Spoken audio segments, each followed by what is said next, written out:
It's not about the cells. No, it's not about. No. I'm speaking. No, I'm speaking. No, I'm speaking. No, I'm speaking. No, I'm speaking. No, I'm speaking. No, I'm speaking. No, I'm speaking. No, I win the debate. I win the debate. I win the debate. I win if I drown out the other side. No. Me. My show. Stop interrupting me with your facts.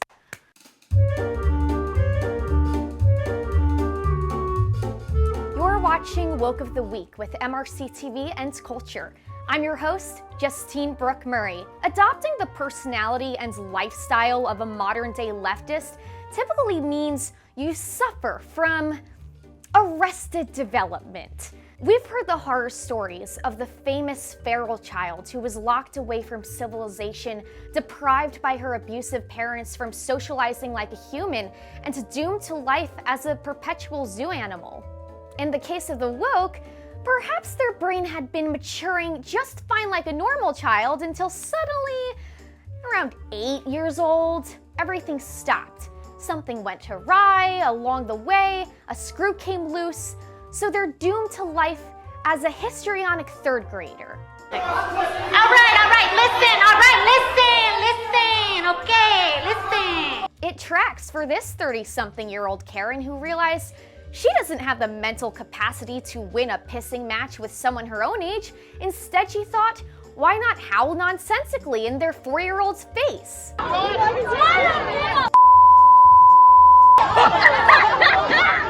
That child was nearly eaten alive and will probably suffer a lifetime of trauma from the stench of vegan cheese coming from her mouth. But hey, the girl could have had it worse. She could have suffered the breath of a whore for Hamas. Good morning to everybody who is not in the US military. Good morning to everybody who is sitting at home and not on soil that doesn't belong to them, fighting a war for a country that doesn't care about them. Back in the old days, behaving in public like a feral progressive of today would get you sent straight to the lobotomy ward. But now, instead of being slapped silly, having a self-induced epileptic fit is celebrated as a successful way to own people you disagree with.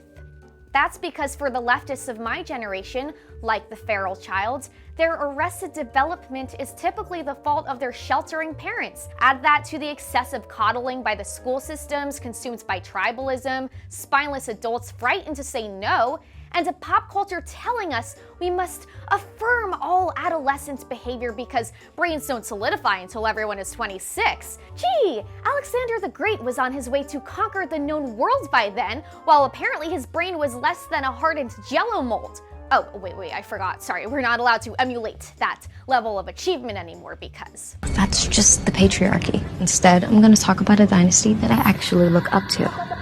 An all-women dynasty.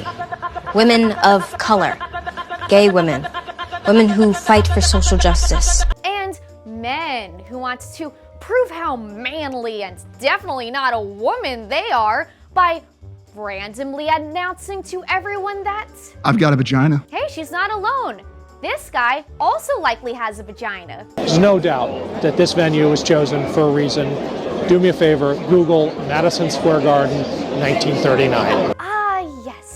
The tortured cliche. Everyone I don't like is literally Hitler, literally Hitler, literally Hitler. But don't you dare stand up to them, or you might lose your job. If you don't want to be called Nazis, stop doing it. You've been called an anti-Semite more than anyone else's table. Yeah. People will sit there and... No, by me. I never called you an anti-Semite. Okay. I mean, I'm not sitting here saying I'm a supporter of the Palestinians, so I'm used to it. Yeah, I hope your beeper doesn't go off. Ryan was asked to leave the show, and we have put out a statement saying that he's not welcome back on our air. It's all part of the left's playground guide to public discourse, passed on to every new clan of 20-something-year-olds, including this Frankenstein. Pleasure to meet you.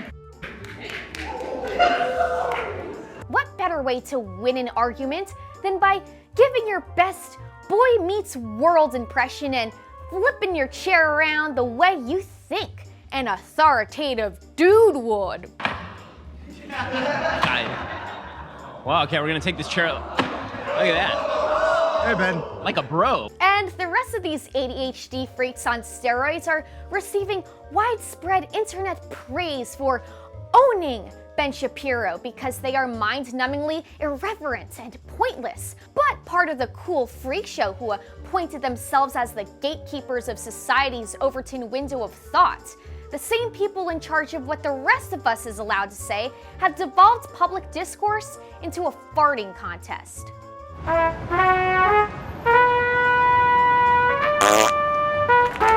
Except these screeching banshees have become so accustomed to their own flatulence, they don't even recognize the stench.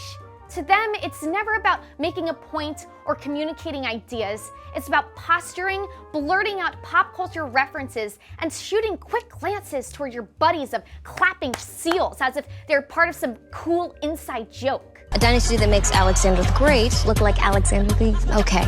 A dynasty of adult children whose howling and poop throwing now gets them rewarded an automatic win. That wraps today's episode. Make sure you tune into my show every week where I bring you the left's most insane moments and expose their latest attempts to weaken the West. Then hit the like on YouTube, plus on Rumble, follow us on social media, comment below what you think, and don't cave to the leftist media agenda. If you like the work we do here at MRC, please consider donating at mrc.org/donate. It's the best way to help our movement. Thanks for joining us.